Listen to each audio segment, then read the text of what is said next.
I am a temple who walks the earth. My womb is fertile for giving birth. I am a woman planted in truth. I grow my branches from sacred roots. You are the form of who you want to be. So come untethered, your soul is free. We're here to heal, we're here to thrive. We are a dream who's come alive. We light a candle, our hearts awake. Illumination for God's sake. A revelation for God's sake. An evolution for God's sake. An inspiration for God's sake. For God's sake. For God's sake. For God's sake. For God's sake. For God's sake. For God's sake.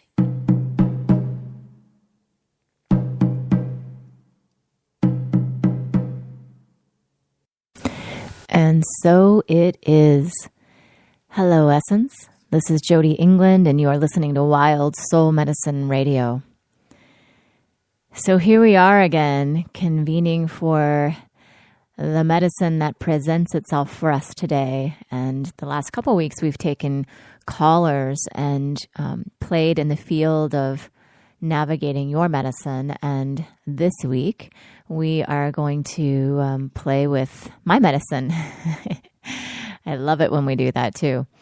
And what's been happening for me is, really what we're going to be talking about today is the medicine of relationship, primarily friendships, but really also all relationships, family relationships, love relationships, partnerships, and looking at them in the lens of, when we're in this path where we're evolving so quickly and we're transforming, into practically a new person every day, it can be really tough on our relationships because even if you're in relationship with someone who is also transforming, we don't always transform at the same rate.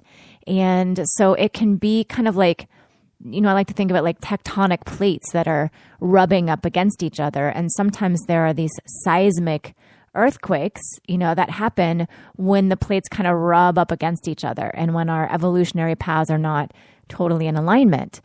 And, beyond that, what do we do with relationships that we're in where the other person isn't evolving at all, or they're very complacent about where they are? How do we maintain those, or what do we do with those? And so that's what we're going to be talking about today. And I know that this is alive for many of you because I've been hearing your request for me to address this. And then, of course, it showed up really in my own life this week in a couple different ways. And so I felt like, it's time. It's time for us to take a look. And I think this is a great community question as well, because there are ways that we use this conundrum to spiritually bypass doing our work as well. So we're going to talk about both sides of the coin and see if we can come to, some sort of an idea of where the truth is in all of this. So with that, let's just take a moment to settle in. Let's settle in.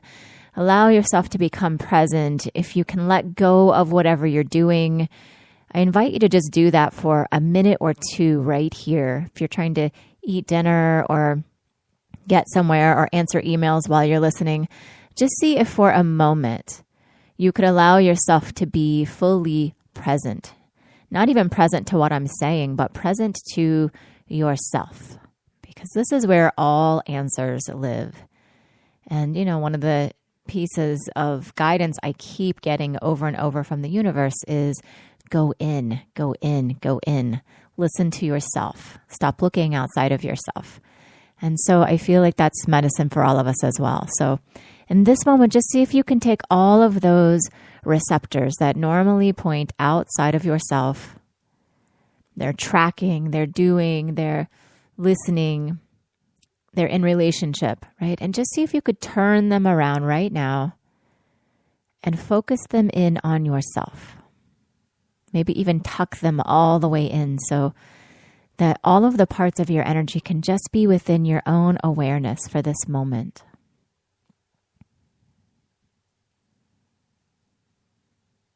And as you do that, begin to notice what is alive in your energy space. What's present? What emotions are wanting to be felt? What is your physical body saying to you? Where is your attention?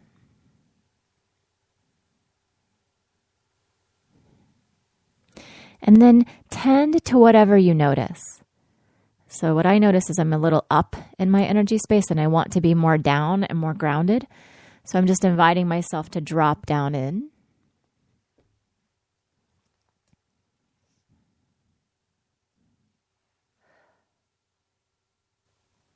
There we go. Yeah, and so anything else that you'd like to address to make yourself feel more present, more full, more clear, go ahead and take care of that for yourself right now. And then receive a big, deep breath in, almost as if you could inhale your body, mind, and spirit all into one form. One presence, oneness. And so it is. All right, so you're welcome to continue listening from that space if your schedule allows, and if not, move about whatever you need to do, but from this new space of actually being fully in and with yourself. So I want to begin with telling you a story. I am a horsewoman from way back. I grew up riding horses and loving them, had them the whole time that I was at home with my parents, and then sold my horse the day before I went to college. And then I didn't have a horse for about 20 years. And then when my daughter started getting old enough to ride, she's been very, very enthralled with horses. And so I've loved that. I've loved sharing that with her and being around horses. And so we've just been kind of leasing and, taking lessons and things like that because she wasn't really sure what kind of horse she wanted and where she wanted to go with it. And so, we just paused until she was old enough to actually make a choice and, be responsible for a horse. So she's 11 now. And over the weekend, we had this beautiful experience of going to a horse auction and finding a horse that we fell in love with. Her name was Chloe. We're nicknaming her Clomac because she's actually quite sassier than a Chloe, as it turns out.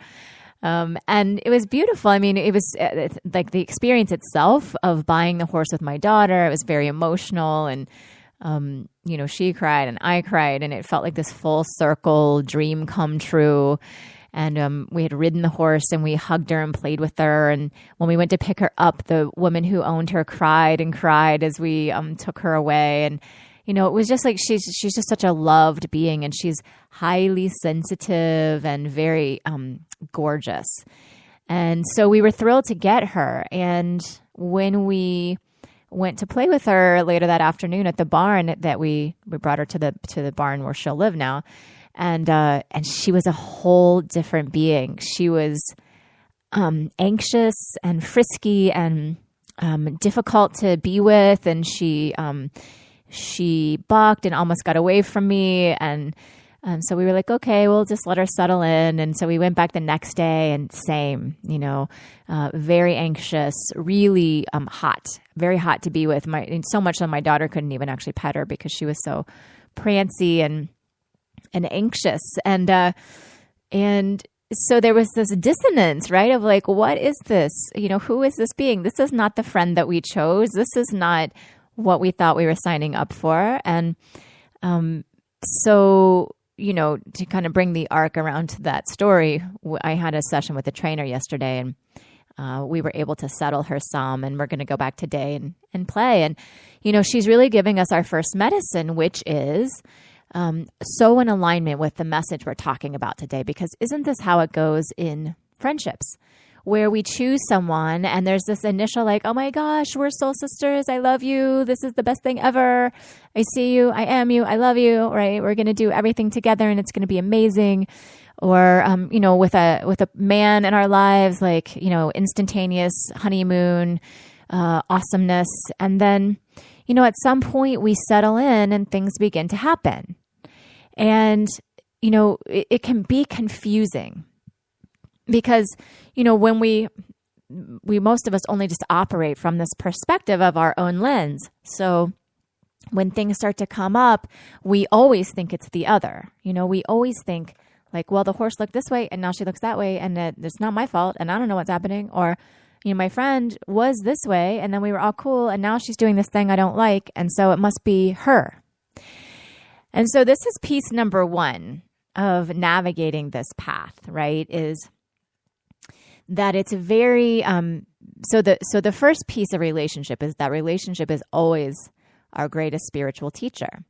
And you're a fool if you don't take the medicine, So if you just stay in projection and you just stay in it's the other person's fault, you're not actually using the opportunity for growth.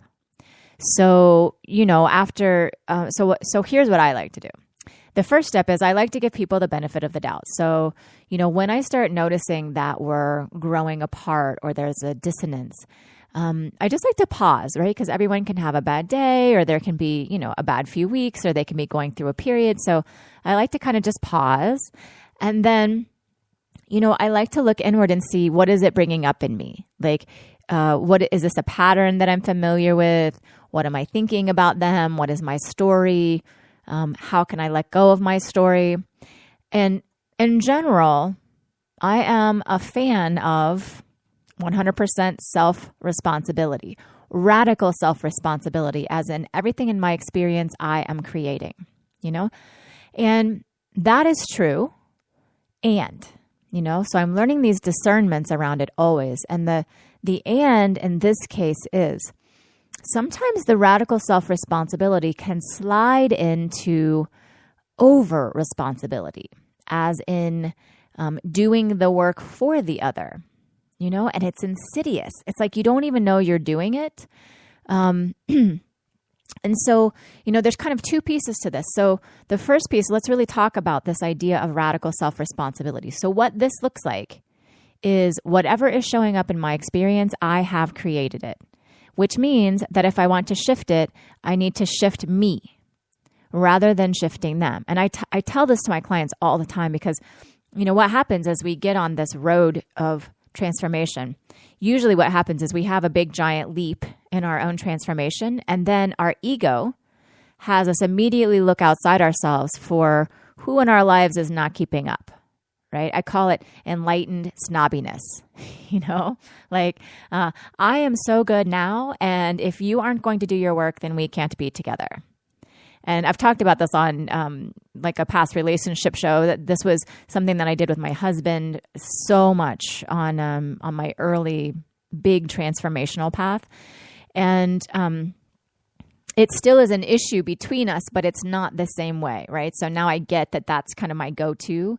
And it happens with all my clients. Like it usually happens shortly after they discover their core events, because that's a giant up-leveling in consciousness. And then they immediately are like, oh, and then I have this partner. What will we do with him, or her?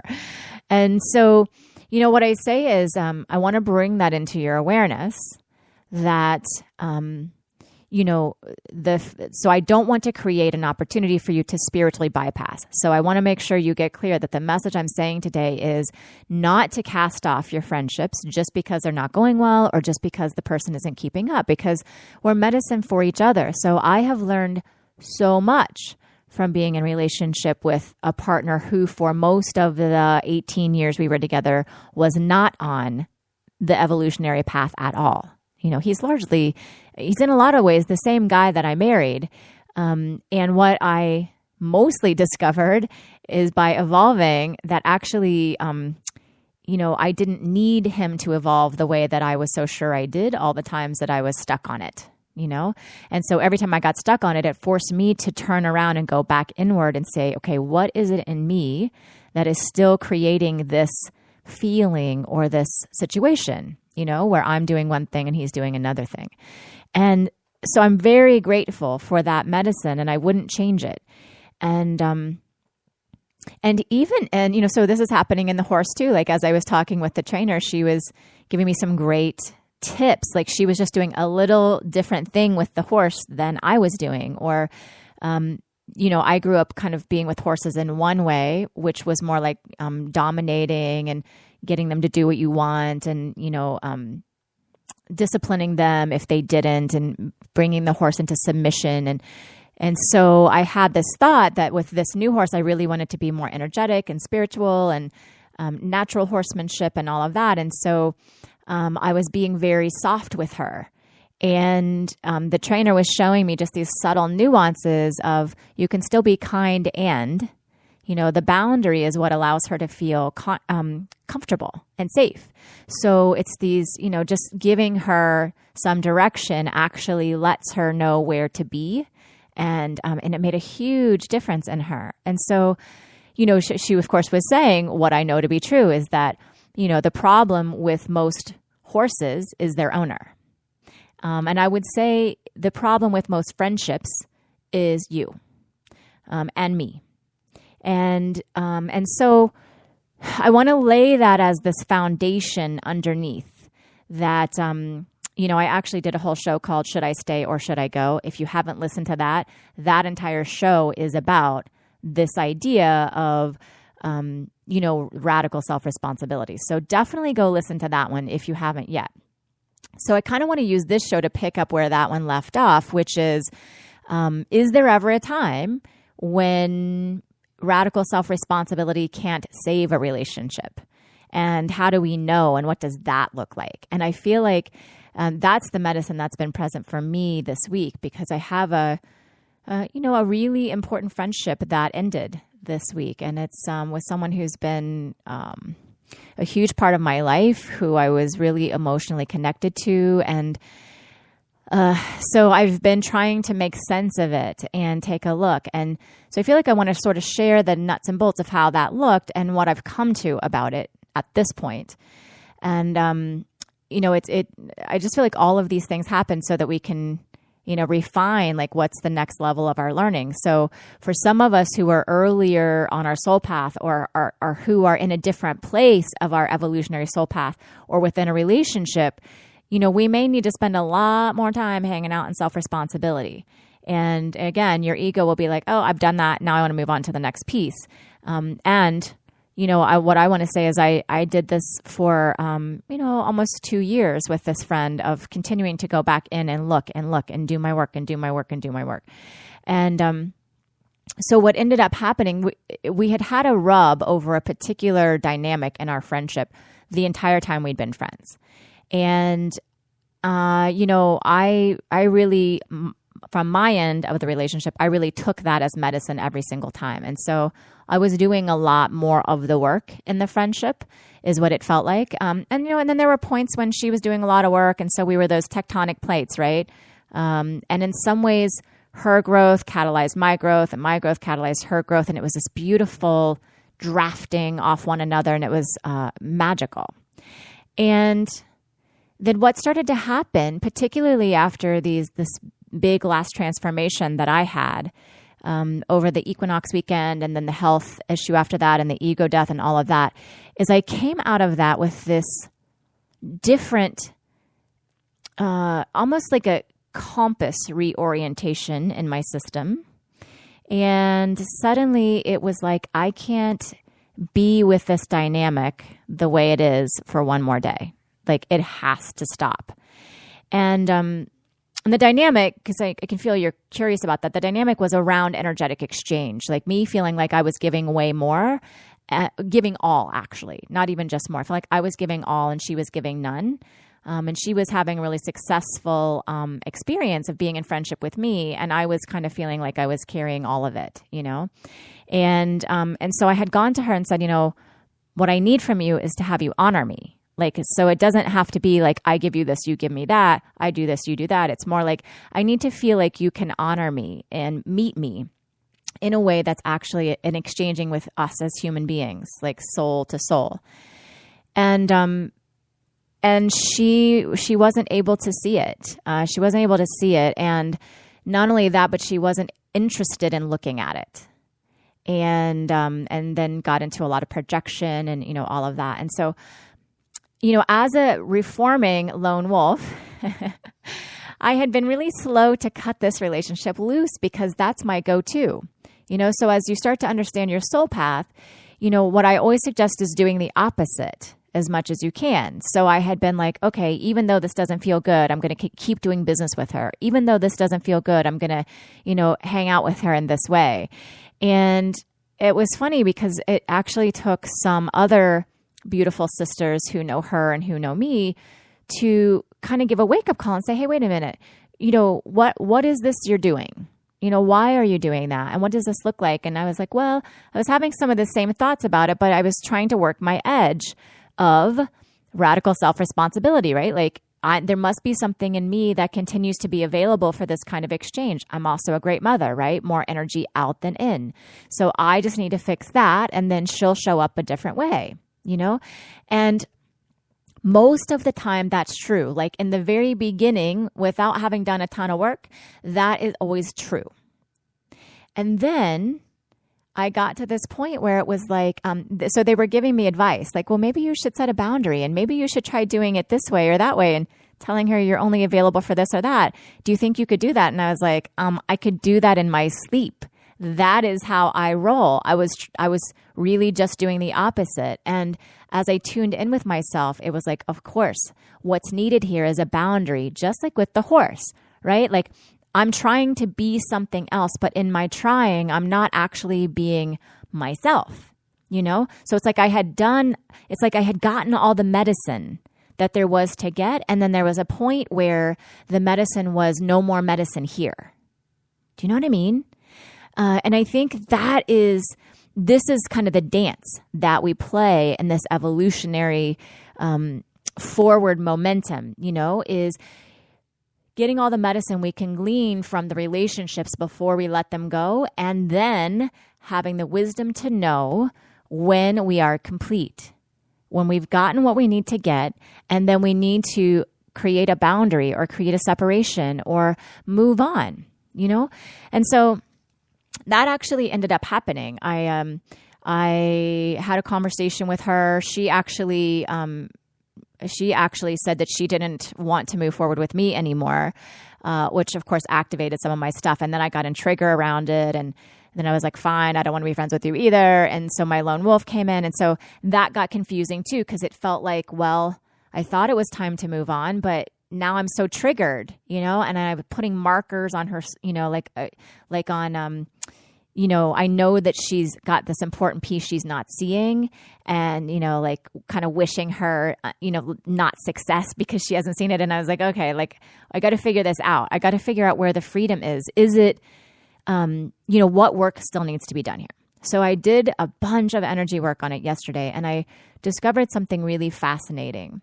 So I was looking at the matches, right? So, the thing that she didn't want to see, she was really turning her blind eye to it. And when I was in trigger, I wasn't wanting to, like, she didn't want me to be right and I didn't want her to be right, So as I was doing the energy work to move that part of me, I got confused again because I thought, well, if I let go of my not wanting to be right, then that means I'll probably be back in relationship with her, and then there's all of that stuff that's still out of alignment. And so what am I going to do?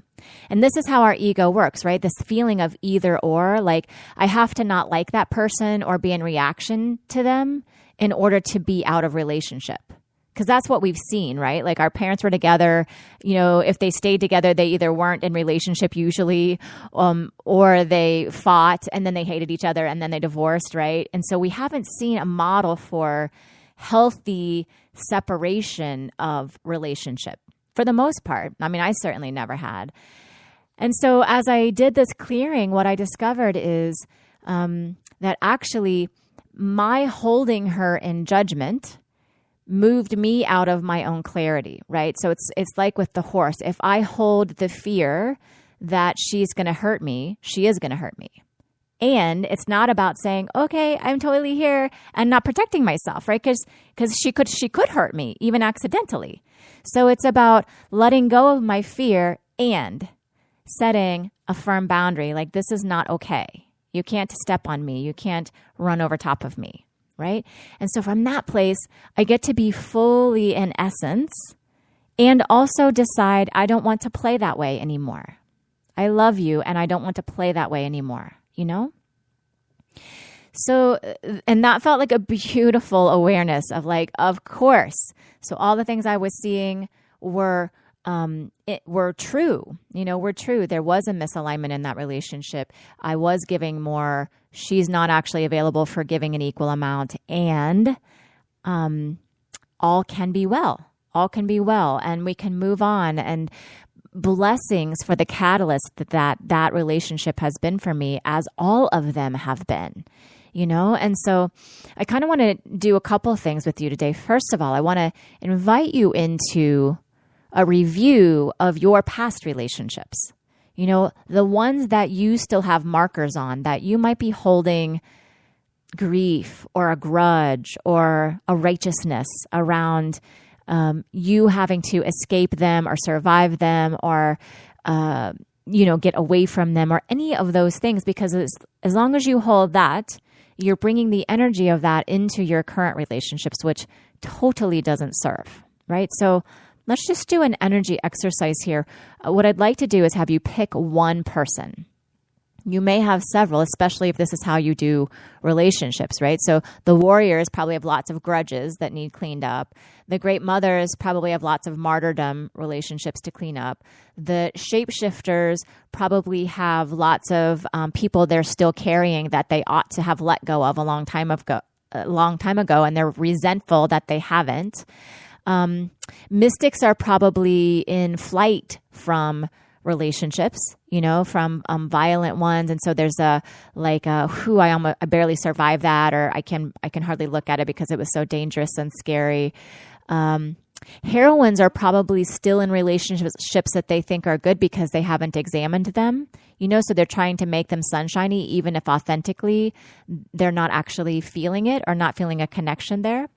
So for them, it might be more of a being willing to take a deep look at the relationship, So whatever you imagine your soul path is, you can kind of overlay that on what you're choosing here.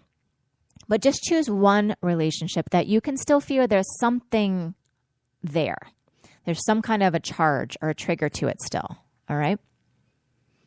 So just choose that. And as you close your eyes, see if you can imagine what it might look like if you put out on your reading screen. So there's you and them. And if you could see like what that relationship, so even if you're not talking to them, there's still a relationship if you haven't cleaned it up, So you might see like, are you dragging them along? Is there kind of a rubber band where you're pushing and pulling? What are the attachments that are still existing in that relationship?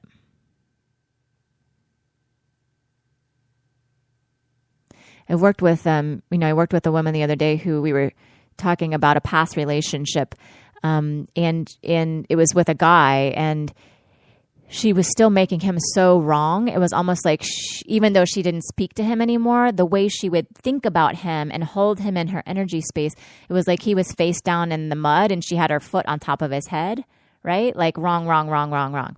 And so it takes a lot of energy to stay in that, right? To stay in holding someone down. And then when you're doing that, you're going to attract other people that you're going to need to do that with, so this is why we want to clean this up. So as you take a look, see if you can notice what would need to happen for you to feel safe letting go of this attachment, right? What does your ego need? What does your energy system need?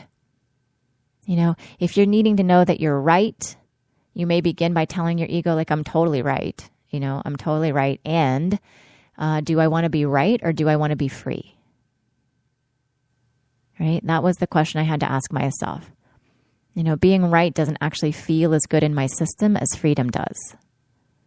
And it's like the more I'm being right, then I have to make her wrong. And when I'm making her wrong, that actually makes it even harder for her to see the thing that I want her to see, you know? Yeah, this is radical self-responsibility in another way, right? Radical self-responsibility in relationship, take your medicine, how they're showing up, right? And then there's a point where it becomes an inward call. Radical self-responsibility as in, I'm willing to be free for myself, and then that creates freedom for you. Do you see? So it's like this evolutionary sequence that our relationships go through. So go ahead and play and see, how might you begin to extricate yourself? What are you willing to let go of? What needs healed in you so that you could be complete there?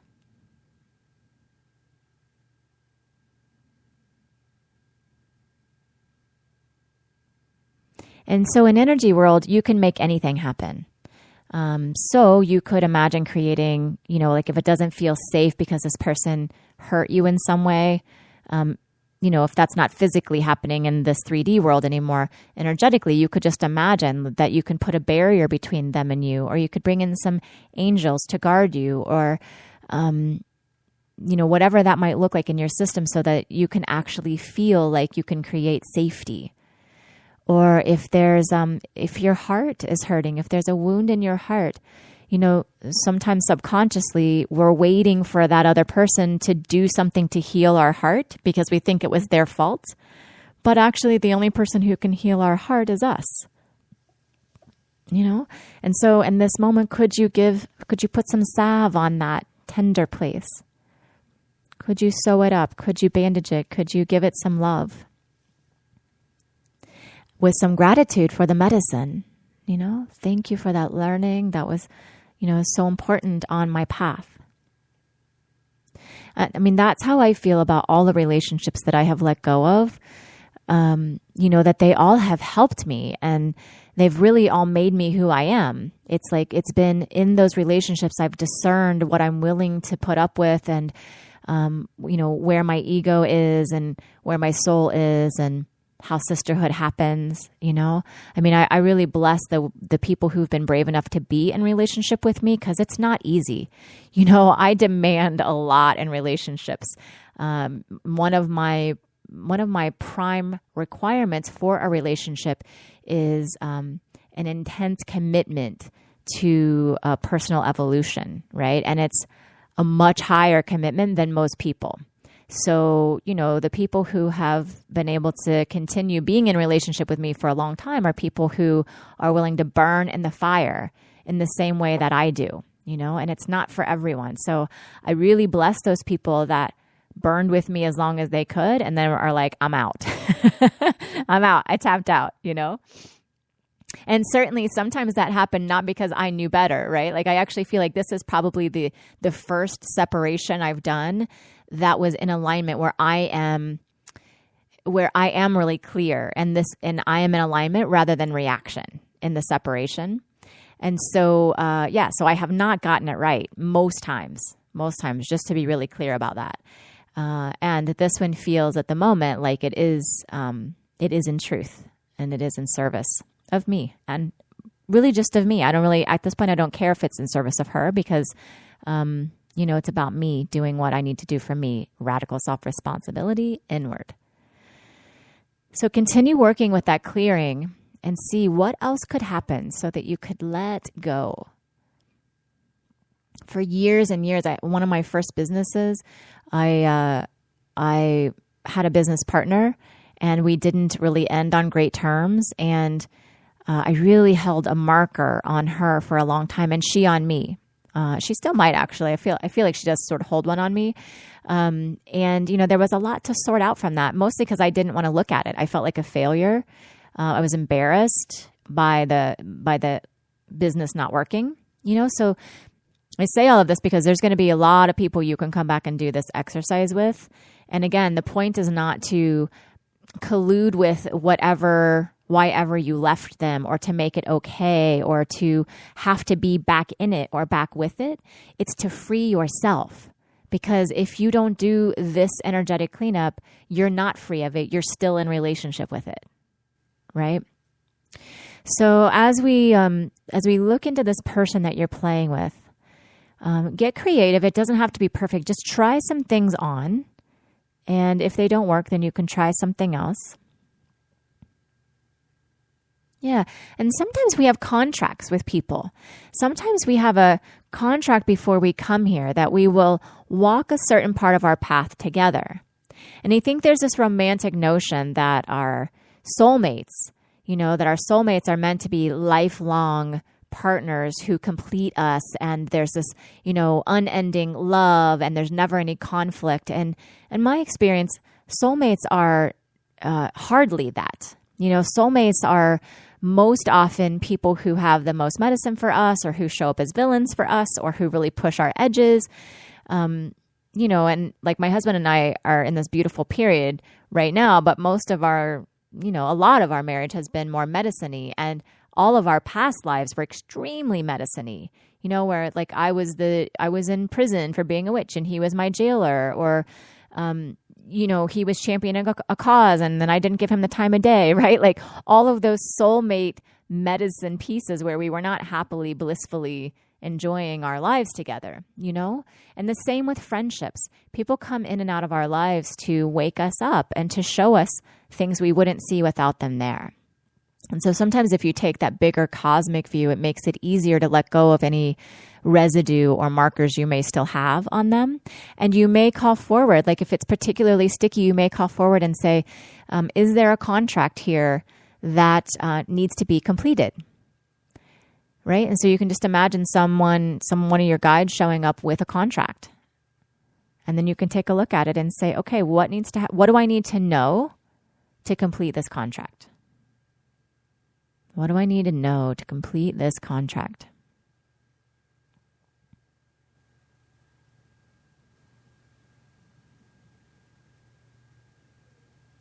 Yeah, and sometimes what we need to know to complete a contract is that there was a contract and that it's complete. It's just like that awareness allows it to sort of fall away. So let's bring that to some sort of resolution. If you're listening to the replay and you need more time, you can just pause it here and continue to play with it. If you're listening live, find a way, right? Make a choice here to let this go. It's not serving you to hold on to these people. It really isn't. It's not serving them either. If you want them to change, the best thing to do is to let them go. Right? Because when you hold them in this reactionary way, they're stuck in it too. Yeah, good. Good. And so once that feels complete, you can imagine sending them off with love and blessings from your space, thanking them for playing the role that they did and inviting them to go. And then from there, just imagine that you can invite in a golden column of light to fill your space, to cleanse you, to cleanse the space, to just bring a newness so that you can really catalyze your freedom from here, from a brand new space of possibility.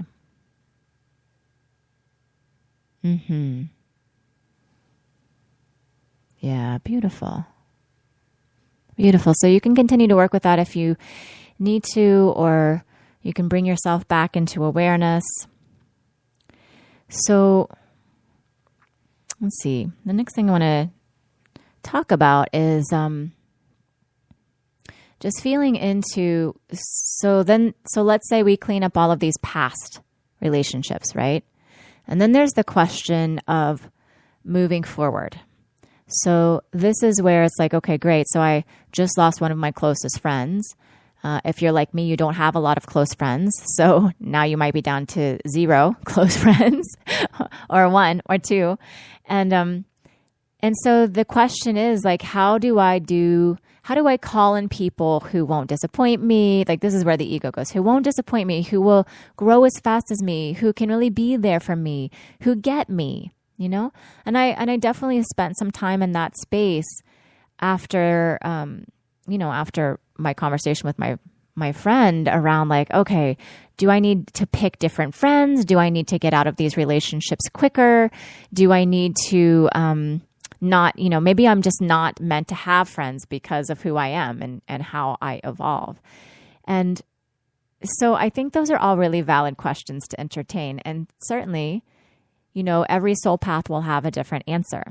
So for some of you who are perpetually in relationship, the answer might be that you need some alone time, that you need to actually maybe lessen the scope of the number of people that you're saying yes to in your experience. And for those of you who tend to be more lone wolfish, that don't go down that path, right? So it's tempting to just say, I don't need anyone. I don't need anyone. They aren't going to get me. I'm special. I'm different, whatever, And so the conversation that I have with myself is around, what am I calling in next? So just like we've been talking about this idea of letting go of attachment to a particular state, right? Like I'm good now, or I'm evolved now, or I'm happy now. And so I want to hang on to all of that. Same with friendships. It's dangerous to go into a friendship trying to hold on to it, right? Because that's not really authentic relationship. Authentic relationship is between two whole essences who happen to come together and do some things, but it's not about needing someone to complete you or needing someone to hold you up. Those things will happen. Those things, you will experience connection and love and interaction and all of that when there's alignment. But that's not the point. The point is to be fully you. So when I feel into my body and I try on those ideas of like not having friends or being cautious of who I let into my space, I can feel the contraction there, And so I know that's not actually true. It's not actually what's called for. And I'm also in the inquiry. I'm always in the inquiry of what am I calling in next? And, and I was trying on some ideas. So I was saying to my husband, what I'd love is to be in friendship with someone who is me, right? Who is like me, like somebody who gives me great ideas. And when I call them, they have deep wisdom for me. And, they have exciting things happening in their lives and they bring me along with them. That's what I do for my friends. And I've never had a friend who did that. I've always been the one who did that, right? That's my great mother. And so I could feel as I said that, like I want to be in friends with, in a relationship with someone who's friends like me. I was like, oh, but I get a little nervous because the other side of being friends with me is this sometimes harsh, like you have to see your shit and you have to move at my pace and you didn't live up to my expectations, And so I think those are all valid things to take a look at.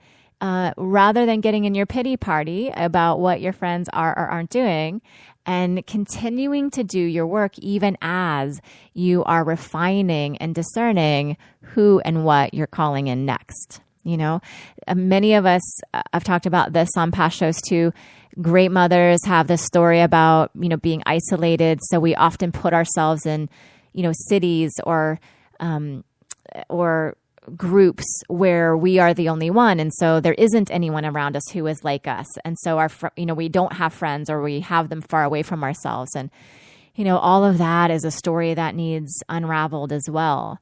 I'm conscious that one of the pieces I'm calling in right now is a more of a mentor relationship, someone who's older than me and farther down the path than me who can mentor me. And I'm really open to what that looks like. And, and I also, I feel like there's something, I do say this a lot too. It's important to work with your template rather than against it. So yes, we want to untame it. Yes, we want to do the opposite, and stretch our edges and encapsulate a broader perspective. And also, we are what we are. So I will never have a huge circle of 20 girlfriends, that do a lot of social things, because that's just not how I'm wired. It's not what feels good to my system.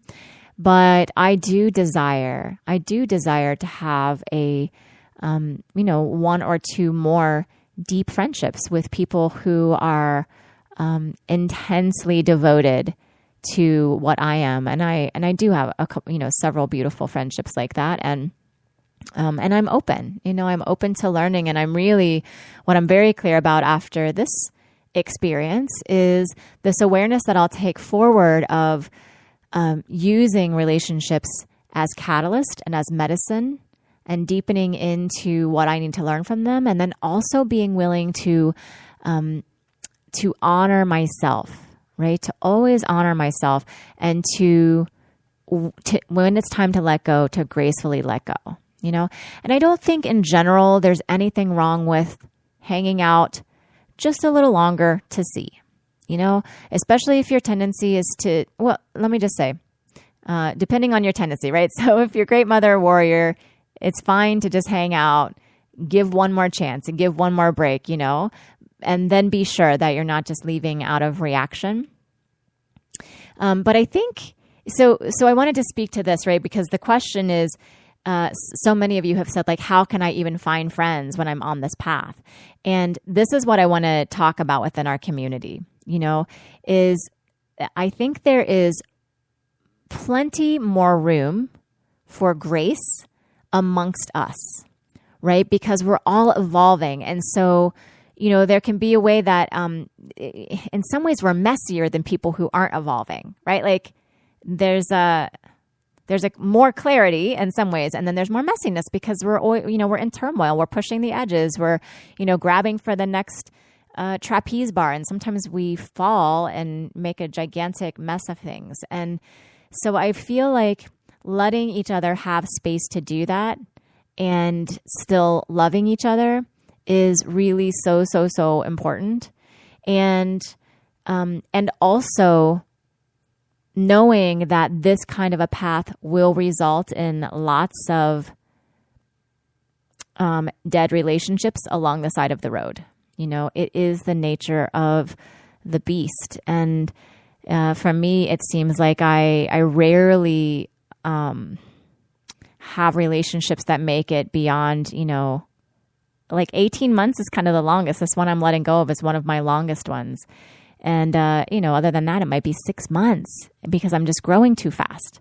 And so it's hard for people to keep up. And I also get that, you know, and the more I get that, the more I'm not making them wrong. I can just appreciate it. I can appreciate it and allow it to be what it is, you know? So I'd love to hear your questions. I feel like there's maybe a couple of things that you all are asking about here. So if you want to ask me a question, let's do it. Actually, we could take one caller. Let's take one caller. So the phone number, if you want to call me, 937-552-2747, 937-552-2747. And we'll only be able to take one caller. So if you have other questions, you can type them on our Facebook page, which is WSMRchat.com. www.WSMRchat.com. So I'll head over there and just take a look in case anyone has a question. The other cute thing that's over there on the wall is I posted a picture of Chloe, my new horse, showing her her anxious friskiness. And you can watch a video of her if you want to see what she looks like in action. All right, so we'll give just a minute for everybody to either call in or ask a question. And while we're doing that, I'll just check in and see if there's anything else that wants to be said. Oh, yeah. So one piece I can hear someone's asking is, so what do I do if I've put myself in a situation where I live where there aren't any people who are evolving like me, you know? And so the first thing I would say about that is to check your system and see if you are actually available for connection.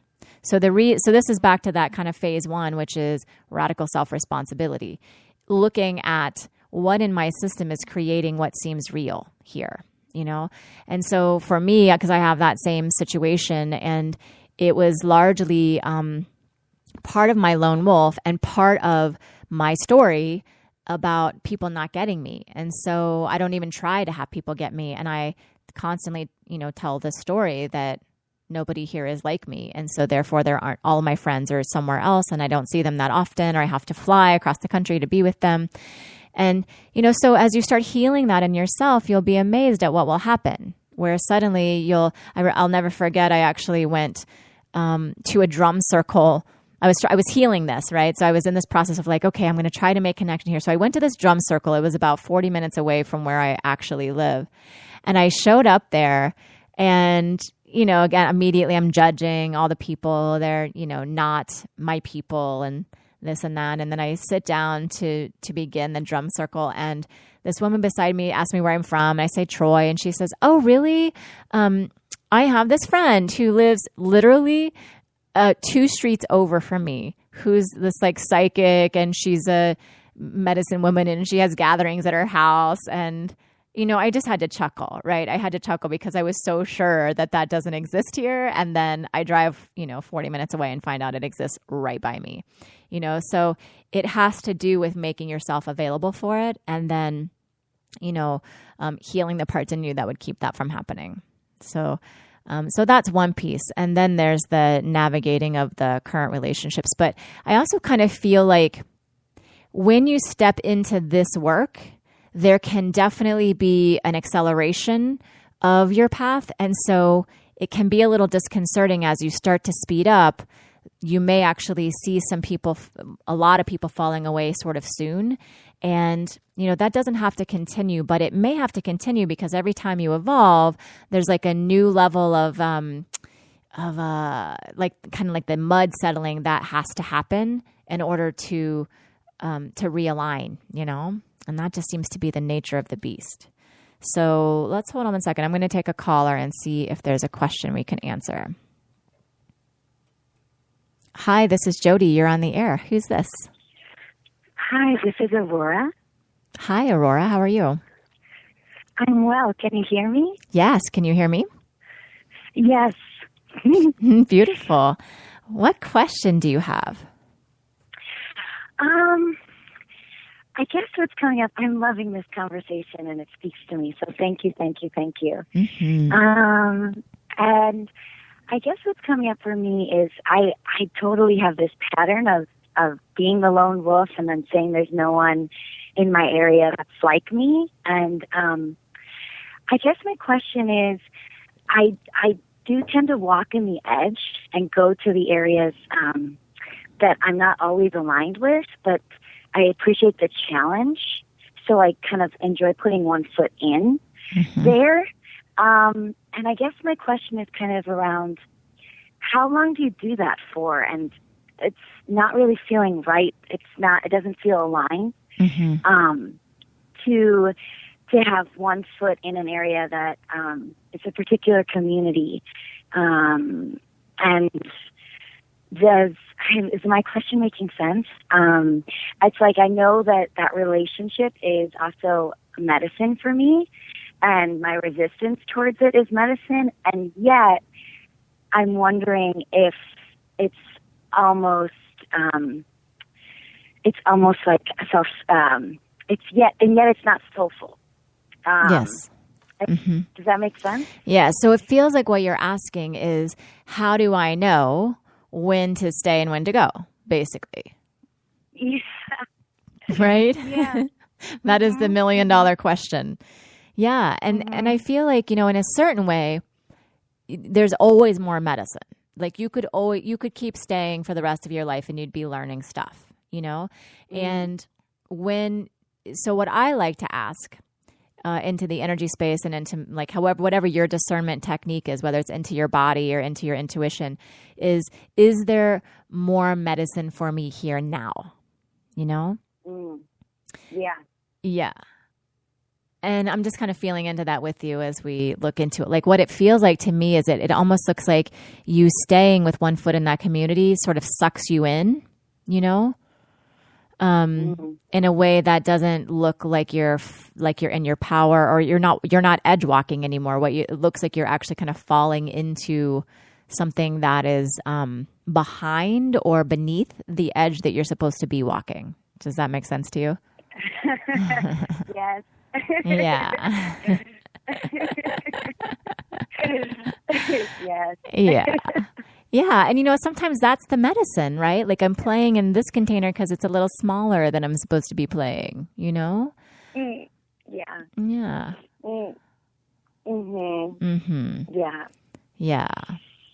Oh, You know, and what I get curious about for you when you were talking about being an edge walker, what if you called in a friendship or a community of edge walkers? You know, because we're starting to emerge. There are so many of us, and we've all been doing it by ourselves because that was the nature of how we were planted here and what we were supposed to begin doing, which is why I think this conversation is so prevalent, because now it's like, oh, there's more like me, you know, and then, you know, it's so soul satisfying to find each other and say like, oh yeah, it's tough out here on the edge. It really is, you know, and we can be friends. You can walk your edge. I can walk my edge. It looks a little different than traditional relationships, but it absolutely is balm for the soul. Yeah. Mm-hmm. Thank you. Yeah. Yeah, that's really healing to hear. Mm-hmm. Yeah. And so I would just want to check in one more piece and see, is there anything that you would have to heal or let go of in order to move forward or move up and out of that community that you've had a foot in? Oh, I guess it's something around the recognition is what's arising for me. Mm-hmm. Which I guess is sort of an ego piece there, huh? Well, I mean, it's really similar. Like, hello, Aurora's ego. And, you know, I have one too. Jody's ego says hello.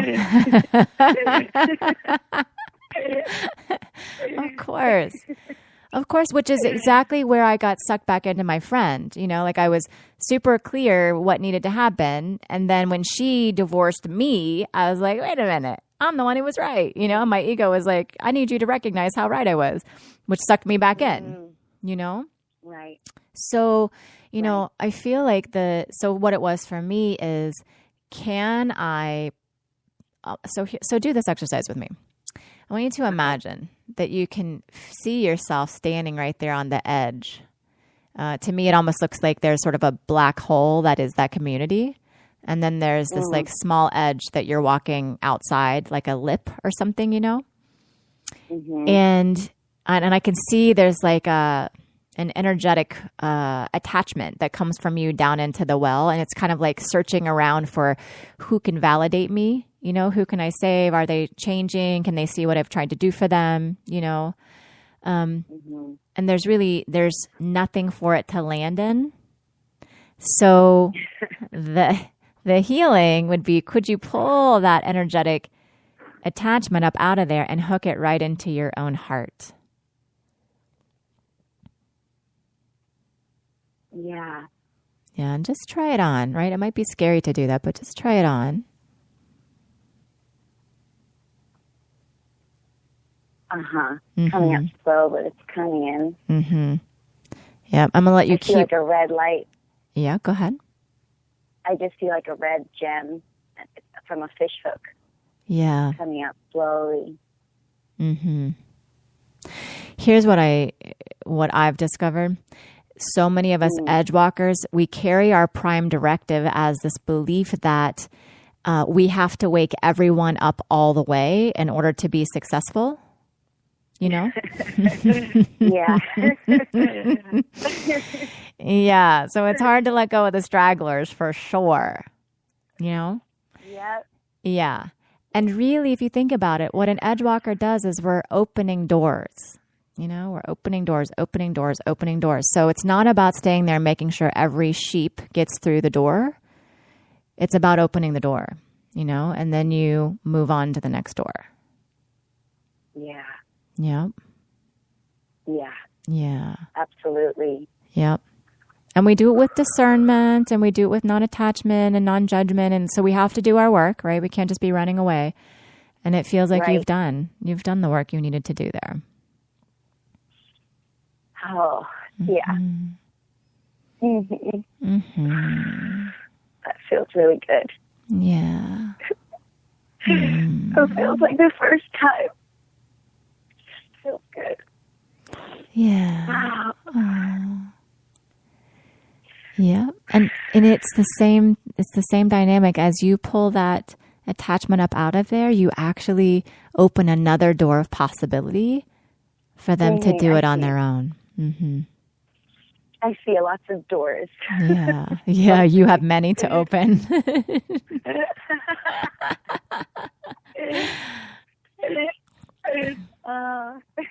Mm-hmm. Yes. Oh. Well done, sister. Oh, thank you. Mm-hmm. Thank you. Beautiful. All right. That feels complete. Well done. Thank you, Jody. Mm-hmm. All right, sweetness. Bye for now. Bye. Bye. What a graceful example. And it can be just like that. You know, you can just decide. You can take a look. You can move through. You can move on. And we're having these deep conversations over in the tribe. So if you'd like more sets of eyes on it, if you want to make sure you've done the work that you need to do, or if you want insight or support, or just someone standing by you while you make your choices and clean things up, we would love to have you there. It's free. It's facebook.com/groups/Wild Soul Medicine Radio Tribe. Wild Soul Medicine Radio Tribe. So for now, that brings us to completion. And I will look forward to our time together again next week. Same time, same place. Until then, bye for now. We light a candle, our hearts awake. Illumination, for God's sake. A revelation, for God's sake. An inspiration, for God's sake. Illumination, for God's sake. For God's sake. For God's sake. For God.